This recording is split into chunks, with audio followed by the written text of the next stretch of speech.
Hello बच्चों, मैं आपका ट्यूटर अंकितोष कुमार अपने चैनल एमएस पे आपका स्वागत करता हूं।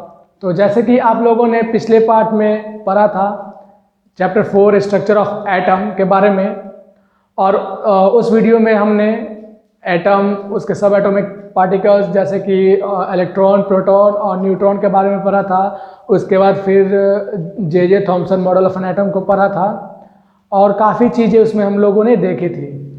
तो आज हम लोग इस वीडियो में, इस पार्ट में हम लोग यही देखने जा रहे हैं कि Rutherford model of an atom क्या होता है। तो और जैसे कि मैं अपने हर वीडियो में आप लोगों से यही कहता हूं कि जो भी बच्चे नए हैं प्लीज़ सब्सक्राइब करें मेरे चैनल को, लाइक करें और बेल आइकन को प्रेस करें ताकि जितने भी नए नए वीडियो मैं डालूँ उन सभी के नोटिफिकेशन आप तक जल्द पहुँचे। तो जैसे कि आप लोग देख सकते हैं बोर्ड पे कि Rutherford model of an atom यहाँ पे, और उनके कुछ डायग्राम को मैंने यहाँ पे दिखाया है, ये फिगर को मैंने दिखाया है।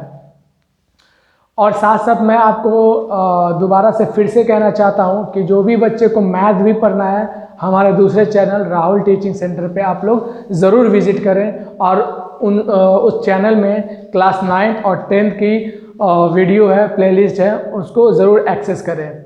तो चलिए हम अपने इस पार्ट को, सेकंड पार्ट है जो कि चैप्टर 4 केमिस्ट्री की, उसे शुरू करते हैं। तो जैसे कि आप लोग देख सकते हैं Rutherford model of an atom, और यहाँ मैंने बनाया है scattering of alpha particles by a gold foil. आप लोग बोलोगे कि ये क्या चीज़ है, कुछ समझ नहीं आ रहा है, तो मैं अभी इस वीडियो में बहुत ब्रीफली आप लोगों को यही बताऊँगा। तो मैं इस साइड आ जाता हूँ ताकि आप लोगों को और अच्छे से दिखे और मैं समझा सकूँ। तो जैसे कि आप लोगों ने पिछले क्लास में देखा था Thompson model of an atom, और उस वीडियो में आप लोगों को मैं यही पढ़ाया कि उन्होंने कैसे इलेक्ट्रॉन के बारे में बताया था, प्रोटॉन के बारे में बताया था, ठीक है, एक डायग्राम के थ्रू। तो आज मैं उनके बाद जो साइंटिस्ट आए थे रदरफोर्ड, उन्होंने स्कैटरिंग ऑफ अल्फा पार्टिकल करके उन्होंने दिखाया कि कोई भी एलिमेंट, कोई भी एटम या कोई भी पार्टिकल हो, उसमें अगर रे पास करवाएं तो वो क्या, उसके साथ क्या होगा, वो अगर एंगल के साथ डेविएट करेगा या मूव फॉरवर्ड कर जाएगा या बैकवर्ड हो जाएगा। तो चलिए आज हम Rutherford model of an atom को पढ़ते हैं। तो जैसे कि रदरफोर्ड ने कहा कि alpha particle is positively charge particle having 2 unit of positive charge and 4 unit of mass. तो बेसिकली मैं ये पॉइंट बताने से पहले आप लोगों को बस बता देना चाहता हूँ इसके बारे में कि इन्होंने क्या सोचकर ये एक्सपेरिमेंट को किया, और इस एक्सपेरिमेंट को करने के लिए कौन कौन से चीज़ों को लिया था या कौन कौन से एलिमेंट्स को यूज़ किया था। तो सबसे पहला gold atom. Gold atom means gold foil, एक सोने की एक पतली सी परत ली थी उन्होंने, और एक अल्फा पार्टिकल। अल्फा पार्टिकल को ही हम लोग हीलियम कहते हैं। मीन्स हीलियम एक्चुअली क्या होता है ना कि वो पॉजिटिवली चार्ज एटम होता है। तो उन्होंने ये लिया था और ये लिया था, और साथ में क्या किया कि ये हीलियम, जिसको हम लोग अल्फा पार्टिकल्स कहते हैं, इसको एक गोल्ड फॉइल से वो रे को पास करवाया था। तो जब रे से वो पास करवाए तो वो ऑब्जर्व क्या किए कि ऐसा रे है जो कि सीधा मूव फॉरवर्ड हो गया आगे तक, मीन्स गोल्ड फॉइल को पार कर गया, और कुछ ऐसा रे था जो कि कुछ एंगल से डेविएट होकर के अलग हो गया। कुछ ऐसा था कि जिस एंगल 180 डिग्री का एंगल बना के गया, उसी एंगल से वो पीछे आ गया। तो जैसे कि आप यहाँ फिगर में देख सकते हैं कि यहाँ से वो एंट्री किया और यहाँ पे वो एंड हुआ, मीन्स आर पार कर गया। तो कुछ ऐसे रे थे जो कुछ एंगल से डेविएट कर गए, कुछ ऐसे रे भी थे जो पीछे चले गए वापस, जिस एंगल से है उसी एंगल से वापस आ गए, और कुछ एंगल ऐसे थे जो एंड में आकर के, जैसे कि मैं अगर कहूँ यहाँ पे, तो देखिए कुछ रे ऐसे हैं जो आ रहे हैं और यहाँ पे टकरा के इस एंगल पर डेविएट कर गए। तो ये सब उन्होंने ऑब्जर्व किया। अब आते हैं पॉइंट्स पे कि रदरफोर्ड ने क्या पॉइंट्स बताया था। तो पहला पॉइंट था कि alpha particles is positively charge particle having 2 units of positive charge and 4 unit of mass. तो जैसे कि उन्होंने बोला कि उनके जो अल्फा पार्टिकल था, अल्फा पार्टिकल जिससे हम लोग हीलियम भी कहते हैं, वो हीलियम वो 2 यूनिट, उसके पास 2 यूनिट ऑफ पॉजिटिव चार्ज था, उसके पास 2 unit of positive charge means आप कह सकते हैं कि ये जो है ना हीलियम +2 जिस वैलेंसी, तो हाँ आप ये कह सकते हैं कि इसके पास 2 unit positive charge, 2 unit of positive charge था, ठीक है, या फिर रहता है। तो आपको जैसे मैं बताया था कि कोई भी इलेक्ट्रॉन या कोई भी प्रोटॉन के पास चार्ज कितना होता है, तो 1.6 इंटू 10⁻⁻24 कूलम चार्ज होता है, आपको बताया था मैंने अपने पिछले पार्ट में। तो हीलियम के पास क्या है कि 2 यूनिट ऑफ चार्ज है, 2 यूनिट ऑफ चार्ज है, सॉरी, ठीक है, और उसके पास 4 यूनिट ऑफ मास है। सॉरी यहाँ पे मैं मिसअंडरस्टैंड कर गया, ये -19 कूलम था, ठीक है, और जो मास था वो 6.1 इंटू 10⁻⁻24 ग्राम था वो, ठीक है। तो आप लोग कंफ्यूज ना हो और आप लोग मेरे साथ साथ ही नोट्स करते रहें ताकि आपको इन फ्यूचर कभी प्रॉब्लम ना हो। तो इट इज़ एक्चुअली हीलियम, जैसे कि मैंने आपको बताया कि ये एक्चुअली हीलियम ही आयन होता है, तो उन्होंने सेकंड पॉइंट यही कंक्लूड किया, यही उन्होंने ऑब्जर्व किया कि वह हीलियम ही वह अल्फा पार्टिकल है, ठीक है। Alpha particle are emitted by radioactive element like radium and polonium. अब आप बोलोगे कि रेडियम एंड अल्फा पार्टिकल आता कहाँ से, तो मैं बोलूँगा कि अल्फा पार्टिकल जो होता है वो रेडियो एक्टिव एलिमेंट के थ्रू निकलता है। जब हम लोग रेडियो एक्टिव एलिमेंट को आपस में रिएक्ट करवाते हैं तब उसमें से अल्फा पार्टिकल निकलता है। तो ऐसा बहुत सारा आप लोगों ने एग्जाम्पल पहले भी साइंस से पढ़ रखा होगा कि अल्फा, बीटा, गामा, ये बहुत मतलब बहुत प्रकार के ये सब रेडिएशन होते हैं, ठीक है, रेडिएशन होते हैं जो कि रेडियो एक्टिव एलिमेंट के टकराने से आते हैं। तो अभी फिलहाल हम लोग अल्फा पार्टिकल के बारे में पढ़ने जा रहे हैं या पढ़ेंगे, आगे इन फ्यूचर पढ़ेंगे भी। तो जैसे कि मैंने बताया और रदरफोर्ड ने अपने एक्सपेरिमेंट के थ्रू ऑब्जर्व किया, बताया उन्होंने कि रेडियम और पोलोनियम, रेडियम एंड पोलोनियम जो एलिमेंट है, ठीक है, एलिमेंट है, उसको अगर टकराएंगे, उसका अगर रेडियो ये दोनों बेसिकली आपका क्या है, ये रेडियो एक्टिव है, रेडियो एक्टिव एलिमेंट है। अगर इनके हम अगर रिएक्शन करवाते हैं तो वो बेसिकली आपका फिर यहाँ से फिर अल्फा पार्टिकल आपका निकलेगा, ठीक है। The fast moving alpha particle have a lot amount of energy. सही बात है कि जब आपको एक रफ आइडिया देता हूँ, ठीक, एक रफ आइडिया। लेट सपोज कि अगर एक कंपटीशन हो जिसमें बच्चों का रनिंग कंपटीशन हो, तो उसमें क्या होता है बेसिकली, उसमें तो 10 तरीके के बच्चे आते हैं और उसमें से एक ऐसा बच्चा होता है जो बहुत तेज दौड़ता है, दूसरा ऐसा बच्चा होगा जो मीडियम दौड़ता है, तीसरा ऐसा होता है जो एवरेज, फिर चौथा ऐसा जो मतलब बहुत धीरे धीरे है। तो उसी तरीके से रेडियो एक्टिव एलिमेंट के साथ हम जब केमिकल रिएक्शन करवाते हैं तो उस केमिकल रिएक्शन में हर तरीके का पार्टिकल्स वहाँ पे प्रेजेंट होता है, हर तरीके का अल्फा पार्टिकल्स वहाँ पे आता, वो मीन्स इनिशिएट होता है या फिर वहाँ पे सपोज कीजिए या फिर मान लीजिए कि जन्म लेता है, ठीक है। उसको कह सकते हैं ना हम लोग कि रेडियो एक्टिव एलिमेंट के समय जो भी नए रे अल्फा, बीटा, गामा जो भी आता है वो तो जन्म ही लेता है बेसिकली, तो वो आता है। तो अल्फा पार्टिकल इसमें क्या होता है कि the fast moving alpha particle have a lot amount of energy. सही बात है कि जो अल्फा पार्टिकल बहुत ज़्यादा फास्ट है उसके पास lot of amount of energy है, क्योंकि वही बच्चा रेस में टॉप करता है, वही बच्चा रेस में फर्स्ट आता है जिसके पास बहुत ज़्यादा इम्यूनिटी होता है, बहुत तेज वो दौड़ता है, बहुत ज़्यादा एनर्जी उसके पास होता है। तो एकदम मिला जुला कॉन्सेप्ट इसमें भी वही होता है।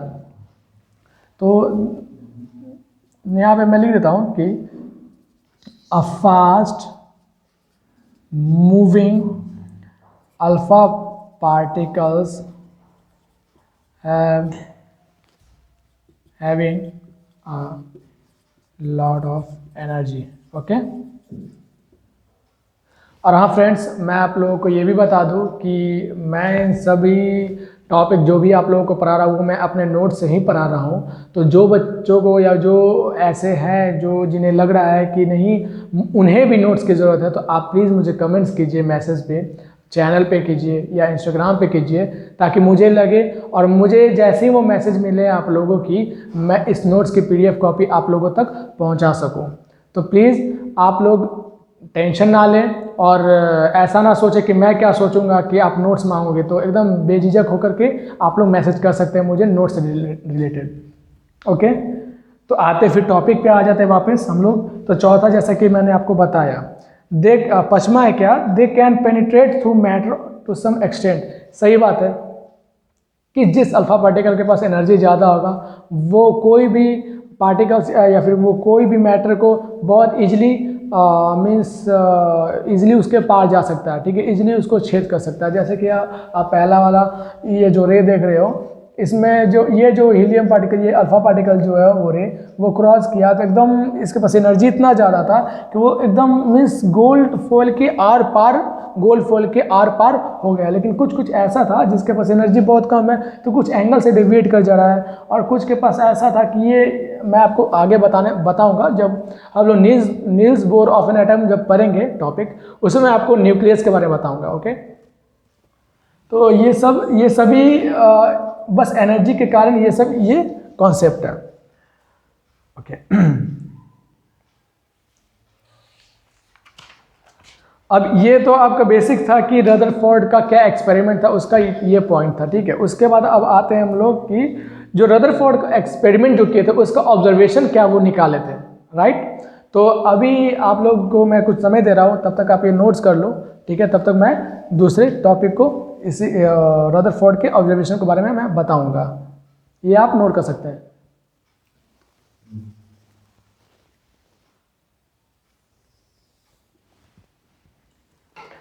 तो जैसे कि आप लोगों ने अभी तक ये टॉपिक मैंने पढ़ाया, तो अभी तक आप लोगों को समझ में आ चुका होगा। मैं अब यही होप कर रहा हूँ कि आप लोग अभी तक समझ चुके होंगे। तो उनका ऑब्जर्वेशन बेसिकली 3 पॉइंट पे था, जो कि मैं अभी इस वीडियो में इस पार्ट में बता चुका हूँ। इस टॉपिक को पढ़ाते समय स्टार्टिंग में मैंने बताया, उनका ऑब्जर्वेशन बस यही था कि कुछ ऐसे रहते, most of the fast moving alpha particle pass straight through the gold foil, ठीक है, जो मैंने आपको बताया। और कुछ ऐसे थे, ठीक है, some of the alpha particle were different by the fall by some angles. और तीसरा ऐसा था कि हर एक 12,000 अल्फा पार्टिकल में से एक अल्फा पार्टिकल रिबाउंड हो जा रहा था, ठीक है। आप लोगों को मैं समझा भी चुका हूँ, एक बार फिर से फ्रेज देख लेते हैं।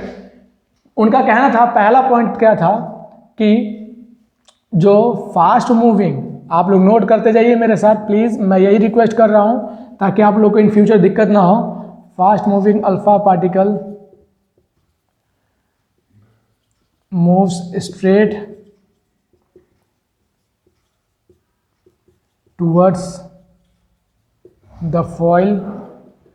मैं लिख देता हूँ, उसके बाद मैं जल्दी से आप लोगों को समझा दूंगा।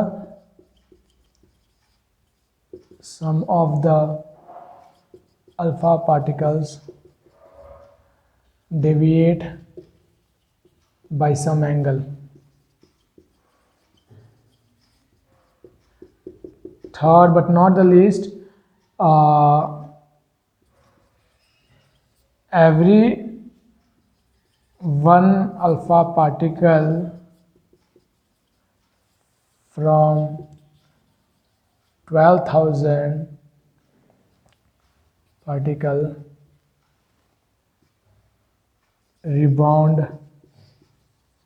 back to its initial position। चलिए, तो जैसे कि आप लोग यहाँ पे देख सकते हैं कि पहला जो है मैं क्या लिखा कि फास्ट मूविंग अल्फा पार्टिकल जितने भी होंगे, आप ये मत समझिए मेरे फिगर से कि सिर्फ 2 ही पास हुआ है। ऐसा बहुत होगा जो पास हो रहा होगा, ठीक है, ऐसा बहुत होगा जो पास हो रहा होगा। दूसरा बोलता है कुछ ऐसे पार्टिकल्स, अल्फा पार्टिकल्स थे जो कुछ एंगल पे डेविएट किए थे, ठीक है, जैसे आप ये देख सकते हैं, एक ये देख सकते हैं, कि ये देख सकते हैं, ठीक है, एक ये देख सकते हैं। और उनका थर्ड पॉइंट क्या बोला कि हर एक 12,000 अल्फा पार्टिकल में से कोई एक ऐसा अल्फा पार्टिकल होगा जो वापस रिबाउंड करेगा अपने इनिशियल स्टेज पे। मेरा ये कहने का मतलब ये था, इनिशियल स्टेज मतलब कि जहाँ से वो आए थे वो वापस आ जाएंगे। लेट सपोज कि ये गोल्ड फॉइल है, ठीक है, ये गोल्ड फॉइल है। अगर और ये अल्फा पार्टिकल यहाँ पे गया, ठीक है, तो कुछ ऐसे जो इसके आर पार निकल जाएंगे, कुछ ऐसे हैं जो यहाँ से जाने के बाद टकरा करके वापस कुछ एंगल से डेविएट किए, और कुछ ऐसे हैं जो टकराए और वापस आ गए। वो था इनका ऑब्जर्वेशन था, ठीक है। अब हम लोग आ जाएंगे ड्रॉबैक पे। अब हम लोग पढ़ेंगे ड्रॉबैक, उनका ड्रॉबैक क्या था एक्चुअली, ठीक है। तो आप लोग नोट कर ही लिए होंगे, मैं ऐसा उम्मीद कर रहा हूँ कि आप लोग मेरे साथ साथ ही लिख रहे होंगे और ये नोट्स कर लिए होंगे। तो जल्दी से मैं रफ कर देता हूँ, उसके बाद हम लोग पढ़ने वाले हैं ड्रॉबैक उनका क्या था।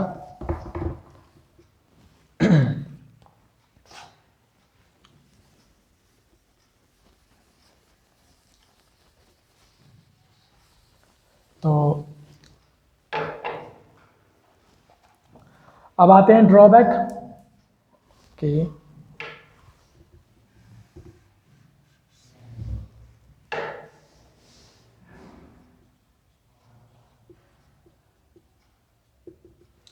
ड्रॉबैक क्या था उनका कि Rutherford model of an atom is that it does not explain the stability of the atom. Okay, उन्होंने पहला बात एक्सप्लेन नहीं कर पाया था सबको कि जो एटम है वो स्टेबल होता है या नहीं होता, वो ऐसा कुछ नहीं बोले थे। तो यहाँ पे पहला पॉइंट आप समझ सकते हैं कि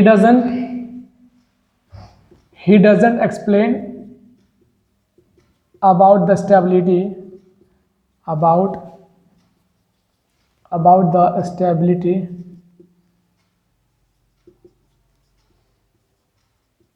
of an atom। समझ लिए कि वो उन्होंने एटम के स्टेबिलिटी को नहीं बताया था। सेकेंड पॉइंट क्या बोल रहा है, according to the electromagnetic theory of physics, if a charged particles undergo motion that it must radiate energy continuously, this should make the atom very unstable and hence the atom should collapse। सही बात है। Electromagnetic theory of physics क्या कहता है, physics में आपको एक topic पढ़ना, एक टॉपिक है इलेक्ट्रोमैग्नेटिक थ्योरी। उसमें उनका उस थ्योरी में क्या कहना है कि कोई भी इलेक्ट्रॉन या कोई भी पार्टिकल जिसके पास चार्ज है, लेट सपोज यहाँ पे इलेक्ट्रॉन की बात हो रही है, अगर वो मोशन में है तो वो एनर्जी को रेडिएट करेगा। रेडिएट मीन्स क्या होता है कि आपको एक कॉमन टर्म में समझाता हूँ। जैसे कि कोई बंदा अगर दौड़ रहा है, ठीक है, और वो बहुत दौड़ रहा है कंटिन्यूसली मोशन में है, तो आप कभी फील किए होगे ना, तो उसका बॉडी जो है वो मतलब हीट रहती है, ठीक है, वो एनर्जी रेडिएट करता है अपने बॉडी से, जो भी गर्मी पैदा हुई है वो दौड़ने से। उसके वही सेम रेफरेंस मैं इलेक्ट्रॉन के टर्म में समझा रहा हूँ कि जब भी इलेक्ट्रॉन मोशन में रहता है तो मोशन के समय वो एनर्जी को रेडिएट करता है, और ऐसे क्या होता है कि उसका स्टेबिलिटी लेवल गड़बड़ाता है, स्टेबिलिटी उसका लेवल बिगड़ता है।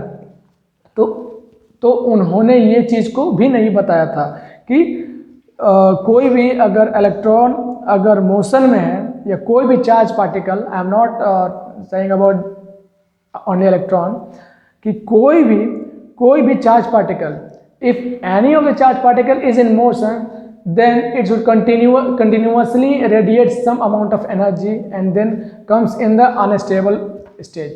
ये कहता है आपका इलेक्ट्रोमैग्नेटिक थ्योरी ऑफ फिजिक्स, और उन्होंने ये नहीं बताया था, जिसके कारण इनका ये कुछ ड्रॉबैक्स। तो बेसिकली ड्रॉबैक्स क्या होता है, ड्रॉबैक्स एक टर्म है जिस हम यूज करते हैं कि उनकी खामियां क्या थी, उनकी गलतियां क्या थी, कि उनके मॉडल को हम लोग अब नहीं पढ़ते हैं, बस इसीलिए उन्होंने उनका जो भी एक्सपेरिमेंट है ये वो उतना कारगर नहीं साबित हुआ।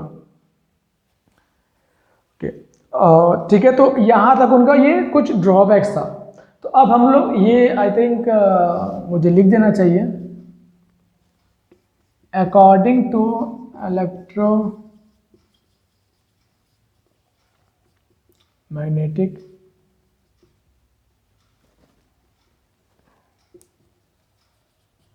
थ्योरी, ओके, ये थ्योरी है, theory of physics,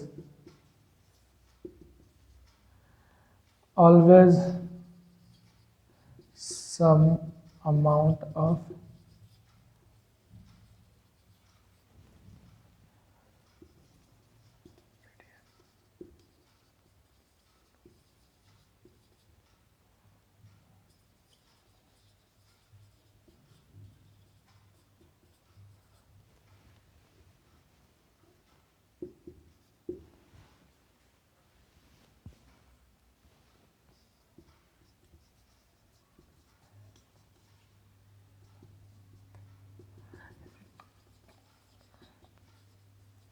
into unstable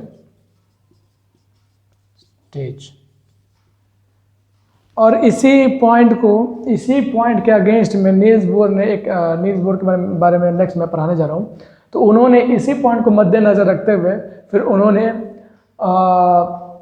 stable और अनस्टेबल के बारे में अपने टॉपिक में बताया। मैं उसके बारे में भी आपको कंप्लीट एक रेफरेंस देने वाला हूँ, कंप्लीट टॉपिक को एक्सप्लेन करने वाला हूँ। तो ये हुआ था, उनका ऑब्जर्वेशन पढ़ लिया, फिर हम लोग ने इनके बारे में ड्रॉबैक पढ़ा। अब हम लोग देखते हैं कि रदरफोर्ड ने और एक्स्ट्रा क्या किया था और एक्स्ट्रा क्या दिया हमारे साइंस को। तो तब तक आप लोग नोट कर लीजिए इसे। तो जैसे कि अभी आप लोगों को मैं बताया उनके ड्रॉबैक के बारे में, अब मैं बताता हूं कि उन्होंने एक और कॉन्सेप्ट दिया था जिसे हम लोग nuclear model of an atom कहते हैं, हाँ। तो फ्रेंड थोड़ा सा यहाँ पे ब्लैक के कारण आप लोगों को मे भी आई थी प्रॉब्लम होगी, लेकिन मैं यही कोशिश करूँगा कि जो भी नेक्स्ट वीडियो बनाऊँ उसमें 2 डिफरेंट कलर के यूज से पढ़ाऊँ आप लोगों को, ठीक है। तो अभी हम लोग देखते हैं nuclear model of an atom क्या था। तो उनका पहला पॉइंट क्या बोलता है कि जो हमारा ये एलिमेंट है, ओके, एलिमेंट या फिर एटम के सेंटर में न्यूक्लियस होता है, ठीक है। और वो न्यूक्लियस एटम से बहुत छोटा होता है और उस न्यूक्लियस में पॉजिटिवली चार्ज पार्टिकल रहते हैं। तो आप बोलोगे कि भाई जब J Thomson model of an atom हम लोग पढ़ रहे थे तो उसमें तो हम लोगों ने न्यूट्रॉन प्लस प्रोटॉन को देखा था। तो मैं बोलूँगा हाँ जी बिल्कुल सही हो आप लोग। वो इसलिए क्योंकि न्यूट्रॉन जो होता है वो इसके पे कोई चार्ज नहीं होता, जैसे कि हम लोग पहले ही पढ़ चुके हैं कि न्यूट्रॉन पे कोई चार्ज नहीं होता, प्रोटॉन पे पॉजिटिव चार्ज होता है। That's why nucleus positively charge particle होता है, ठीक है। तो ये पहला पॉइंट था। Nearly all mass of an atom reside in nucleus, means कि लगभग देखो, पहली बात कि कोई भी एटम में 3 चीज़ दो प्रोटॉन और न्यूट्रॉन होता है, और इस न्यूक्लियस में न्यूट्रॉन प्लस प्रोटॉन पहले से है, मीन्स इसके पास 2 सब एटॉमिक पार्ट के मास है, न्यूट्रॉन और प्रोटॉन के, बचा एक इलेक्ट्रॉन। तो और इलेक्ट्रॉन जो कि वो बाहर आता है। मैं अभी नेक्स्ट टॉपिक पे वो भी बनाने वाला हूँ, नेक्स्ट पॉइंट पे हम लोग पढ़ेंगे। तो इसलिए इसमें बोला है कि nearly all mass of an atom resides in nucleus. Second point क्या बोल रहा है कि electron revolve around the nucleus in circular path. तो Thomson model of an atom में हम लोगों ने ऐसे देखा होगा, आप लोगों को याद होगा कि मैंने कुछ पढ़ाया था जी। तो मैंने आप लोगों को वहाँ बोला भी था कि हम लोग ये एडिशनली पढ़ेंगे, आप लोग आगे ब्रीफली पढ़ोगे। तो वही ब्रीफली आज हम लोग ये देखने वाले हैं कि ये जो इलेक्ट्रॉन है यह न्यूक्लियस के इर्द गिर्द वो रिवॉल्व करता है सर्कुलर पाथ में। तो इन्होंने ये कॉन्सेप्ट दिया था कि इलेक्ट्रॉन जो है वो सर्कुलर पाथ में रिवॉल्व करता है। थर्ड पॉइंट क्या बोल रहा है कि nucleus size is very small as compare to the atom. सही बात है ना, एटम के अंदर भी कुछ पार्ट है जिसको हम लोग न्यूक्लियस कहते हैं, तो ऑब्वियसली वो छोटा ही होगा एटम से। चौथा पॉइंट क्या बोलता है कि radius of nucleus is about 10⁵ time less than the radius of the atom.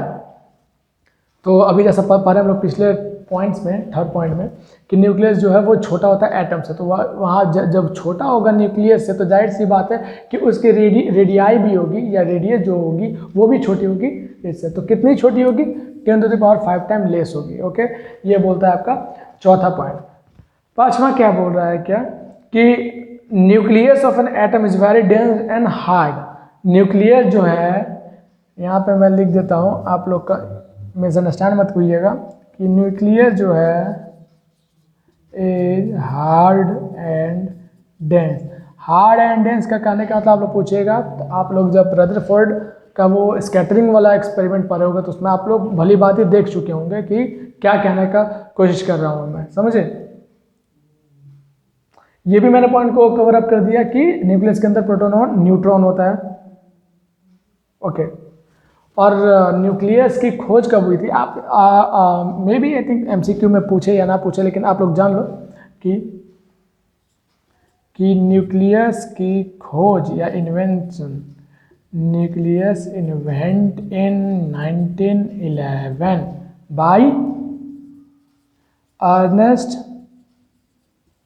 Rutherford, okay, in the concept of nuclear model of an atom. Concept clear हो गया होगा आई थिंक, जितने अभी तक मैंने पढ़ाया वो कॉन्सेप्ट क्लियर है। तो अब हम लोग आते हैं second topic, Niels Bohr model of an atom. तो आप लोग जल्दी से इसे नोट कर लीजिए, तब तक मैं रब कर देता हूँ, जल्दी से मैं आप लोग नोट कर सकते हैं। तो जैसे कि अभी आप लोग देख सकते हैं कि Niels Bohr model of an atom हम लोग पढ़ने जा रहे हैं। तो सबसे पहले मैं बता दूं कि नील्स बोर का जन्म 1855 में हुआ और फिर उनकी मृत्यु 1962 में हो गई, ओके। तो इस पे ज़्यादा हम लोग फोकस नहीं करने वाले, फोकस हम लोग इस पे करने वाले हैं। तो Niels Bohr model of an atom क्या कहता है? तो नील्स बोर ने क्या किया था कि एक नया अरेंजमेंट दिया था इलेक्ट्रॉन का, ठीक है, एटम में 1913 में। तो 1913 में बोर ने क्या किया, वही नील्स बोर एक अरेंजमेंट दिया, gives an arrangement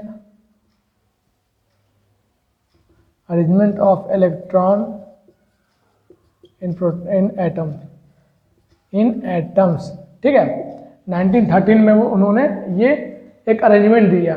अब आप बोलोगे कि भाई फिर रदरफोर्ड ने भी क्या किया? तो हाँ जी बिल्कुल, रदरफोर्ड ने भी बताया था, लेकिन मैं क्या कहा था उस समय कि रदरफोर्ड ने कंप्लीट नहीं बताया, जिसके कारण ये तो संभाविक बात है कि रेडिएट करेगी एनर्जी इलेक्ट्रॉन।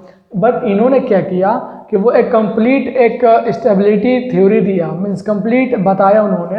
अभी नेक्स्ट पॉइंट में पढ़ेंगे हम लोग कि उन्होंने क्या बताया। ये पहला पॉइंट था। ये दूसरा पॉइंट क्या बोल रहा है कि according to the Niels Bohr the electron could revolve around the nucleus in only certain orbit and each orbit having a different radius. सही बोल रहे हैं। तो अब आप बोलोगे कि भाई फिर ये डायग्राम किस लिए बनाया गया है, तो वो भी मैं बताऊंगा। पहले मैं ये टॉपिक को समझा दूँ, उसके बाद इसके ऊपर मैं आऊँगा, ओके। टॉपिक वाइज आते हैं, पॉइंट वाइज आते हैं, एक पॉइंट पढ़ाऊंगा फिर इसमें आऊँगा, एक पॉइंट पढ़ाऊंगा फिर इसमें आऊँगा। आप भी देखते हैं, ये नेक्स्ट पॉइंट नहीं है, इसी में है। वो क्या बोले कि हर एक इलेक्ट्रॉन ऑर्बिट में घूमेगा। ये तो रदरफोर्ड ने बताया, ये इन्होंने बताया, लेकिन इन्होंने क्या एक्स्ट्रा बताया कि हर इलेक्ट्रॉन की फिक्स्ड पाथ होगी, ओके। हर इलेक्ट्रॉन जो कि न्यूक्लियस के अराउंड घूमेगा, उसकी एक सर्टेन ऑर्बिट होगी और हर एक ऑर्बिट की सर्टेन रेडियस होगी, समझे। अब जैसे कि इलेक्ट्रॉन तो इसमें भी घूमेगा, इलेक्ट्रॉन इसमें भी घूमेगा, इलेक्ट्रॉन इसमें भी घूमेगा और इलेक्ट्रॉन इसमें घूमेगा। तो भाई फ़र्क क्या हुआ आखिरकार? अब मैं बताऊंगा फ़र्क क्या होगा। तो जैसे कि यहाँ देख सकते हैं, ये छोटा रेडियस वाला सर्कल है, ये बड़ा रेडियस वाला सर्कल है, ये उससे बड़ा, फिर वो सबसे बड़ा।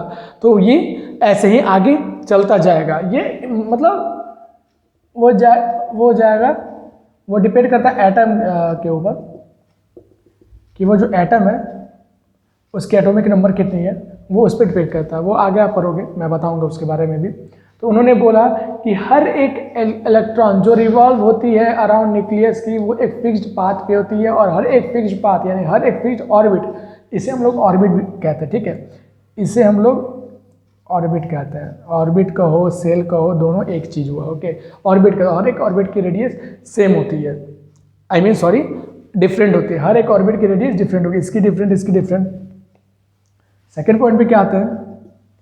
सेकेंड पॉइंट बोलता है कि when an electron is revolving in a particular orbit और a particular energy level around the nucleus, the electron does not radiate energy, hence the atom remains stable. अब लोग ये क्या बात हो गई? ये क्या आप बोल रहे हैं? हम वही बताना चाह रहे हैं कि रदरफोर्ड ने क्या गलती की जिसके कारण उनकी एक्सपेरिमेंट को कोई नहीं पढ़ता। और नील्स बोर के मॉडल ऑफ एन एटम के बारे में ही क्यों पढ़ते हैं टॉपिक को बच्चे? क्योंकि इन्होंने एक सटीक, एक point two the point concept को समझाया था कि व्हेन इलेक्ट्रॉन, जब भी कोई इलेक्ट्रॉन रिवॉल्व करेगा अपने पर्टिकुलर ऑर्बिट पे, ठीक है, और a particular energy level, particular orbit बोलो, सेल बोलो या फिर एनर्जी लेवल बोलो, सब सेम है, सब सेम। यहाँ स्लैब देकर एनर्जी लेवल आप जान लो, एनर्जी लेवल। अब बोला एनर्जी लेवल क्या था? एनर्जी लेवल मतलब जैसे कि एक बात बता दूँ, हर एक स्टूडेंट की एनर्जी लेवल होती है, या यूँ बोल सकते हैं कि जैसे कि लेट सपोज मुझे देख लो, तुम अगर मुझे कोई बोलेगा तो कि आप कितने घंटे पढ़ सकते हो, तो मैं बोलूँगा भाई मैक्सिमम मैं एक अगर लगातार बैठूँ तो 4 से 5 घंटे। फिर ये भी हो सकता है कि अगर कोई मेरे फ्रेंड को बोले तो हो सकता है वो 6 घंटे बैठ जाए, फिर अगर कोई दूसरे फ्रेंड को तो वो 8 घंटे, अगर मैं आपसे बोलूँ तो आप 2 ही घंटे बैठो या 4 घंटे बैठो। तो हर एक स्टूडेंट की एनर्जी लेवल होती है। उसी तरीके से हर इलेक्ट्रॉन की भी एक एनर्जी लेवल होती है और उसी एनर्जी लेवल के हिसाब से एक ऑर्बिट वो मूव करता है, रिवॉल्व करता है। तो कहने का मतलब कि अगर कोई इलेक्ट्रॉन रिवॉल्व करेगा अपने एनर्जी लेवल के हिसाब से उसी ऑर्बिट पे, तो सिंपली है ना वो एनर्जी को नहीं रेडिएट करेगा। अब कोई बच्चे का कैपेसिटी है 1 किलोमीटर भागने का, अगर आप उससे 2 किलोमीटर भगवाओगे तो वो क्या, वो एनर्जी रेडिएट करेगा, मीन्स वो अनस्टेबल हो जाएगा।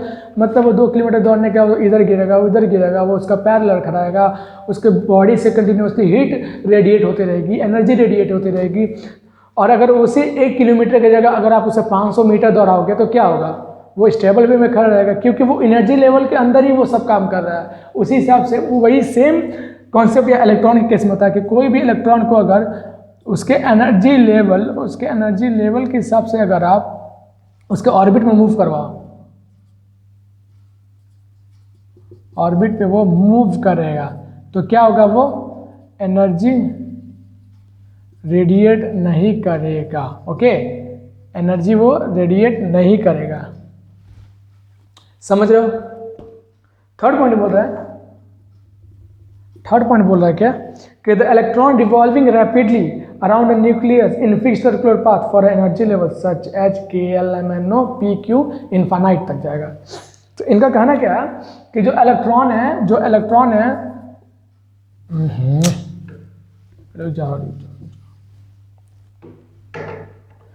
इलेक्ट्रॉन है, ठीक है, वो रिवॉल्व कर रहा है, सिंपल बात, एक सर्कुलर पाथ पे वो रिवॉल्व कर रहा है। ठीक है, तो जो सर्कुलर पाथ पे रिवॉल्व कर रहा है तो वो एनर्जी लेवल अपना कैसे जानेगा? कोई भी इलेक्ट्रॉन अपना एनर्जी लेवल कैसे जानेगा? अरे भाई अगर मैं बोलूं कि भाई तुम्हें, लेट सपोज मैं किसी का नाम लेता हूं कि मनीष तुम 1 किलोमीटर दौड़ो, तो भाई मैं अगर बोल दिया कि मनीष ही दौड़ेगा 1 किलोमीटर का और बोलूं कि सूरज 2 किलोमीटर दौड़ेगा या फिर अतुल 3 किलोमीटर दौड़ेगा, ठीक है, तो भाई मैं एक स्पेसिफाइड कर दिया ना एक सबको कि ये इतना ही जाएगा वो इतना ही जाएगा। तो उसी हिसाब से हर एक इलेक्ट्रॉन का एक सेल का एक पाथ का नाम होता है। ठीक है, तो उसी पाथ में वो ट्रैवल करेगा।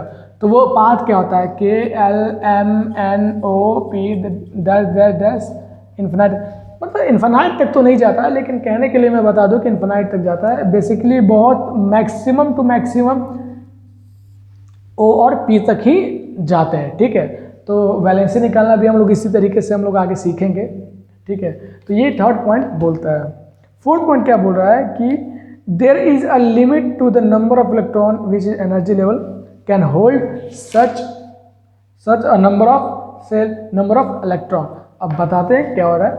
फोर्थ पॉइंट क्या बोल रहा है कि जैसे कि इसी से रिलेटेड है ये कि कोई भी इलेक्ट्रॉन का एक सर्कुलर पाथ फिक्स होता है, तो हर एक पाथ का, हर एक ऑर्बिट का इलेक्ट्रॉन फिक्स किया गया है। ठीक है, 2n² के फॉर्मूला के हिसाब से। अब बोलोगे 2n² क्या है, तो मैं बता दूं, यह जो n है, ठीक है, यह n हो गया आपका सेल। ठीक है, अब सेल क्या बोल रहा हूं मैं, वो भी आपको धीरे धीरे सब डिफाइन कर रहा हूं।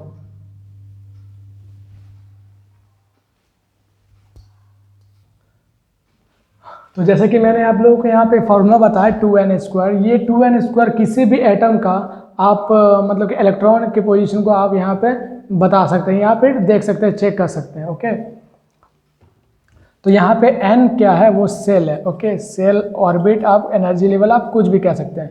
तो जैसे कि लेट सपोज कि अगर मैं पूछूं कि K सेल के लिए KLMNOP, यहाँ पे आप देख सकते हो कि सभी में मैंने बताया कि इलेक्ट्रॉन यहाँ पे रिवॉल्व करता है न्यूक्लियस के अराउंड। तो अगर मैं बोलूँ कि K सेल के लिए, L के लिए, M के लिए, N के लिए, O के लिए, इन सभी के लिए किस सेल में कितने इलेक्ट्रॉन वहाँ पे रिवॉल्व करेंगे, तो उसके लिए आप लोगों को 2n² की फॉर्मूला को यूज़ करना पड़ेगा। तो जैसे कि यहाँ पे मैं बताया कि 2n² के हेल्प से आप लोगों को हर एक ऑर्बिट पे, हर एक सेल पे आप लोगों को निकालना पड़ेगा कि कितने इलेक्ट्रॉन वहाँ पे रहेंगे। तो पहला क्या है के में कितना सेल है N1। आप ये याद करने की जरूरत नहीं है, बस आप ऐसे भी याद कर सकते हैं कि के जो है तुम्हारा आपका ये पहला ऑर्बिट है, तो पहला है तो 1 होगा। उसी हिसाब से आप 2 × 10⁻² कीजिएगा तो 2 इलेक्ट्रॉन में के ऑर्बिट में 2 इलेक्ट्रॉन जाएंगे। एल में आपके कितना जाएंगे 2 × 4 मीन्स 8 इलेक्ट्रॉन। उसी तरीके से एम में कितना जाएगा तो आप उसका भी देख सकते हो, तो 2 × 9 9 2 = 18 इलेक्ट्रॉन। उसी हिसाब से सिमिलरली आप सेम वैल्यू आप निकाल सकते हो, ठीक है। तो इसलिए कहते हैं कि इसीलिए हम लोग आगे अब जब भी पढ़ेंगे तो मैं इस तरीके से बात करूंगा आप लोगों से कि कैसे कैसे इलेक्ट्रॉन जाएगा, कितना कितना इलेक्ट्रॉन जाएगा, यह वैलेंसी के टर्म में मैं आपको इसी तरीके से बताऊंगा। 2 8 18 ठीक है, फिर 32 ऐसा करके मैं आप लोगों को बताऊंगा, या फिर ऐसा करके मैं आप लोगों को पढ़ाऊंगा। तो आप लोग समझ जाना कि मैं किस टर्म में बात करूं। मैं बार बार बच्चों की तरह ये नहीं पढ़ाने वाला, ठीक है ना। तो आप कॉन्सेप्ट देख लो, मैं ऐसे ही बात करूंगा 2 8 18 32 2 8 18 32 64 ऐसे करके मैं आगे बताऊंगा, या फिर आगे सॉल्व करेंगे जो भी। तो ये कुछ बेसिक्स आप लोगों के लिए मैं बता दिया, ठीक है। अब जैसे कि वैलेंसी पार्ट इसके बाद टॉपिक आने वाला है, उसके पहले आपको जान लीजिए कि हम कैसे इलेक्ट्रॉन को दिखाते हैं, ठीक है। बहुत इजी तरीके से आप लोग समझने जा रहे हो। इसे मैं बस ऐसे ही छोड़ने वाला हूँ ताकि आप लोग कंपैरिजन कर लो। और बस ये लास्ट टॉपिक सब टॉपिक है जिसे बता के ये वीडियो का एंड करने वाला हूँ। उसके बाद फिर नेक्स्ट पार्ट में हम लोग आगे पढ़ेंगे, वैलेंसी निकालना जानेंगे, और जो भी सब टॉपिक्स है। वैलेंसी के बाद हम लोग पढ़ने जा रहे हैं atomic number and mass number, isotopes क्या होता है, मास नंबर क्या होता है, तो आइसोबार्स क्या होता है। तो बेसिकली नेक्स्ट वीडियो में नेक्स्ट पार्ट जो पार्ट 3 हम लोग बनाने जा रहे हैं, उस पार्ट में आपके ये चैप्टर का एंड हो जाएगा, ठीक है। तो अभी इस पे ध्यान देते हैं हम लोग कि इलेक्ट्रॉन को हम लोग कैसे सजा सकते हैं, ठीक है। सजा सकते हैं, अच्छे से बैठा सकते हैं किसी भी ऑर्बिट पे। तो ये जल्दी से हम लोग देख लेते हैं। Hydrogen, helium, lithium, beryllium, boron, carbon, nitrogen, oxygen, fluorine. और जैसे कि मैंने पहला दूसरा वीडियो में कहा था कि आप लोगों को ये पीरियोडिक टेबल कम से कम 30 तक याद होनी चाहिए, और आज भी मैं यही बोलूँगा कि आप लोग प्लीज़ याद कर लीजिए ताकि आप लोगों को ही दिक्कत ना हो। तो देखते हैं हाइड्रोजन का एटॉमिक नंबर क्या है। एटॉमिक नंबर, ठीक है, 80 number means atomic number, okay.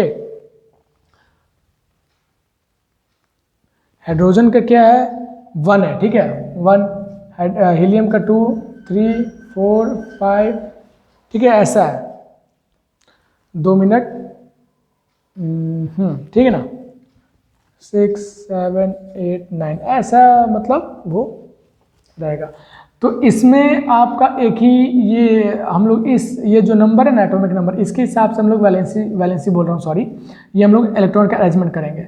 इस पे एक इलेक्ट्रॉन, इसमें एक है तो एक यहाँ पे आ गया, इसके पास बचा, इसके पास 0 बचा, कुछ नहीं बचा, तो यहाँ पे एक इलेक्ट्रॉन आपका के ऑर्बिट में या फिर के सेल में आपका बैठ गया, ठीक है। अब हम लोग हीलियम पे आते हैं। हीलियम का कितना है 2 है, तो इसके पास तो जैसा कि मैंने बताया था कि पहला ऑर्बिट जो पहला होता है उसमें 2 होगा, ये एनर्जी लेवल है आपका 2।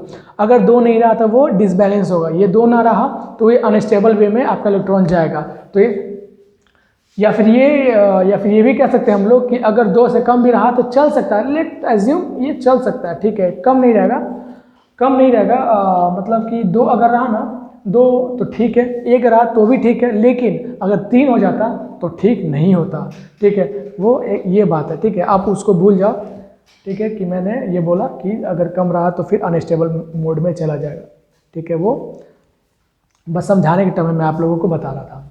ये 2 है, तो हीलियम के टर्म में यहाँ पे के है, तो अब आप बताओ इसके पास सिर्फ तो 2 ही है, तो इसके पास एक्स्ट्रा नहीं बचा, तो यहाँ पे के सेल में आपका 2 इलेक्ट्रॉन चला गया, ये स्टेबल मोड में हो गया, स्टेबल रह गया, कोई दिक्कत नहीं है। अब आते हैं लिथियम पे।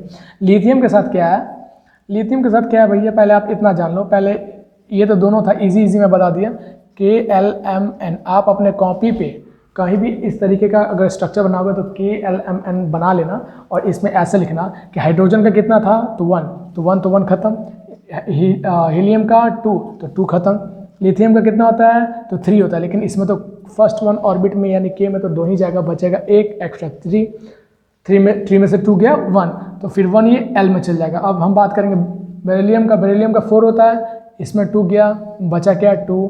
तो उसी हिसाब से अगर हम लोग जो 10 उसी हिसाब से एक और एग्जाम्पल लेते हैं। 10th एटॉमिक नंबर किसका होता है? नियॉन का। किसका होता है? नियॉन का, ठीक है, जिसका एटॉमिक नंबर 10 होता है। इसका हम लोग देखते हैं क्या होता है। K में कितना जाएगा 2, बचा मेरे पास कितना 8 बचा, तो ये फिर मेरा 8 इसमें चल जाएगा। तो आप बताओ कि L में कितना आता था? L में कितना था एनर्जी लेवल? 8, 2 K में 8 L में, तो ये स्टेबल हो गया। उसी हिसाब से अगर हम सोडियम का देखते हैं, उसी हिसाब से हमें सोडियम जो कि Na होता है उसका होता है 11 का क्या हो जाएगा? तो 2 तो इसमें हो गया स्टेबल, K का कहानी खत्म, L में आते हैं, L का भी कहानी खत्म, 2 8 10 बचा 1 मेरे पास, अब 1 जाएगा मेरा M में। तो उसी हिसाब से ऐसे 2 8 18 32 करके तुम्हारा, और जितने भी पीरियोडिक टेबल में जितने भी 1 से 30 तक वो ऐसा हो जाएगा, ठीक है। तो बेसिकली हम लोग ये जो स्ट्रक्चर हम लोग पढ़ रहे हैं, ये जो स्ट्रक्चर पढ़ रहे हैं वो बेसिकली 1 to 19 तक के लिए है, 1 to 19 तक के लिए अभी है। तो आई होप कि अभी तक मैं जितना पढ़ाया आप लोगों को समझ में आया होगा। आप लोगों के लिए एक होमवर्क, छोटा सा टास्क है घर से बनाने के लिए। 1 to 19 का स्ट्रक्चर जो मैंने बताया वो आप बना करके अपने कॉपी पे आप मुझे कमेंट कीजिए वीडियो कि आप लोगों ने बनाया। क्योंकि ऐसा क्या है ना कि अगर मैं बता दिया और आप लोग ना पढ़े तो फिर आप लोगों के लिए ये बोरिंग लगेगा। इंटरेस्टिंग बनाने के लिए आप पीरियोडिक टेबल का 1 से लेकर 19 तक का एटॉमिक नंबर के जो भी एटम्स है, मेरा hydrogen, helium, lithium, beryllium, boron, carbon, nitrogen, oxygen, fluorine, neon, sodium, जितने भी हैं आप लोग सभी प्लीज़ ये स्ट्रक्चर बनाइए 1 to 19। अब मुझे मैसेज कीजिए ताकि मुझे लगे कि नहीं बच्चे लोग भी ध्यान दे रहे हैं। तो आज के लिए इतना ही, आज जो सेकंड पार्ट है आज के लिए इतना ही हम लोग पढ़ेंगे, ठीक है। नेक्स्ट पार्ट में हम लोग, जो कि थर्ड पार्ट होने जा रहा है हमारा चैप्टर 4 का, स्ट्रक्चर ऑफ एटम का, उसमें हम लोग यही पढ़ेंगे आइसोबार क्या होता है, आइसोटोप्स क्या होता है, atomic number and atomic mass क्या होता है in the sense of this model, okay. और इसके बाद भी हम लोग फिर वैलेंसी निकालना सीखेंगे हम लोग। ये कुछ 3 से 4 टॉपिक्स रहेंगे जो हम लोग पढ़ेंगे नेक्स्ट पार्ट में। आज हम लोग इस वीडियो में सिर्फ 2 ही टॉपिक इसलिए पढ़ा पाए क्योंकि दोनों को अच्छे से ब्रीफली समझाना बहुत ज़रूरी था और एक बेटर अंडरस्टैंडिंग देना बहुत ज़रूरी था, इसलिए मैंने इसे अच्छे से कवर किया। नेक्स्ट पार्ट में हम लोग चैप्टर 4 को हम लोग केमिस्ट्री ख़त्म करने जा रहे हैं, ख़त्म कर लेंगे।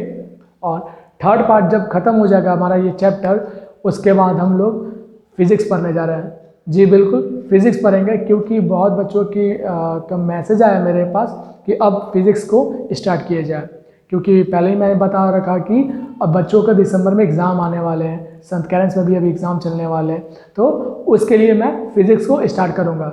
फ़िलहाल कल आप लोगों को, कल परसों में आप लोग का वो चैप्टर 4 कंप्लीट हो जाएगा, उसके बाद फिज़िक्स पे हम लोग आ जाएंगे।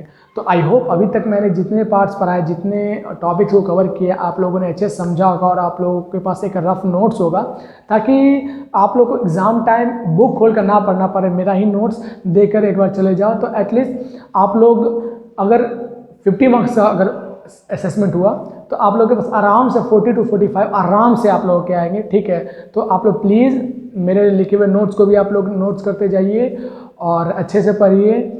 और जो भी बच्चे अभी आप देख रहे हैं प्लीज़ लाइक कर दीजिए, ताकि मुझे भी इंकरेजमेंट मिले कि हाँ बच्चे मेरे वीडियो को देखकर पढ़ रहे हैं। और ठीक है, फिर मिलते हैं नेक्स्ट पार्ट में। Thank you, have a nice day. और हाँ, दोबारा से मैं यही बोलना चाहूँगा कि मैथ पढ़ने के लिए राहुल टीचिंग सेंटर पे भी आप जा सकते हैं, ठीक है। और मुझे मैसेज कीजिए ताकि मुझे लगे कि आप लोग पढ़ रहे हैं। Thank you, have a nice day.